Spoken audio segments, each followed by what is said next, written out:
Hi viewers, మనం వచ్చేసి 6వ తరగతి 4వ పాఠము విద్య పరమార్థం గురించి తమిళనాడు గవర్నమెంట్ తెలుగు చూస్తూ ఉన్నాము. తెలుగు వాచకము.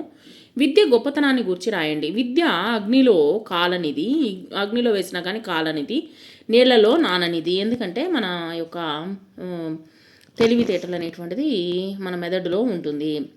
చోరుల యొక్క పాలు కానిది, దొంగలు ఎవరు ఎత్తుకోలేరు.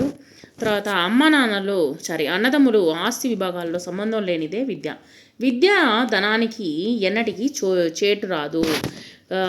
విద్యకు నిగూఢ గుప్తమైనటువంటి విత్తంగా, యశస్సు కలిగించే విధానిగా, భోగకారిగా,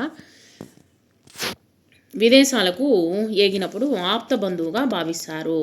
విద్య విచక్షణ సాధనాన్ని పెంచే సాధనము. విద్య పరమార్థము, లోకహితము, ఇతరులకి ఉపయోగపడాలి, సాటి వారికి తోడ్పడేటువంటిదే విద్య. విద్య పరమార్థము గురించి రాయండి. సమాజం వేరు కాదు, వ్యక్తి వేరు కాదు. వ్యక్తి సమాజ శ్రేయస్సును కోరుకోవాలి. అప్పుడే వ్యక్తులందరూ సుఖంగా ఉండగలుగుతారు. సమాజంలో లేనిదే వ్యక్తి లేదు. సమాజ స్వరూపమే సర్వేశ్వరుడు. సమాజ సర్వేశ్వరుడిని పూజించినటువంటి వ్యక్తికి ఇహపరాల్లో సుఖాలు అనేటువంటి కలుగుతాయి. కొండల్లో, కోనల్లో, నగరాల్లో ప్రజలు పండితులైన, తర్వాత పామరులైన, కుబేరులైన, కుచేలులైన తరతమ భేదం లేకుండా సమాజం అనేటువంటిది సర్వేశ్వరుని వచ్చేసి సేవ చేయాలి.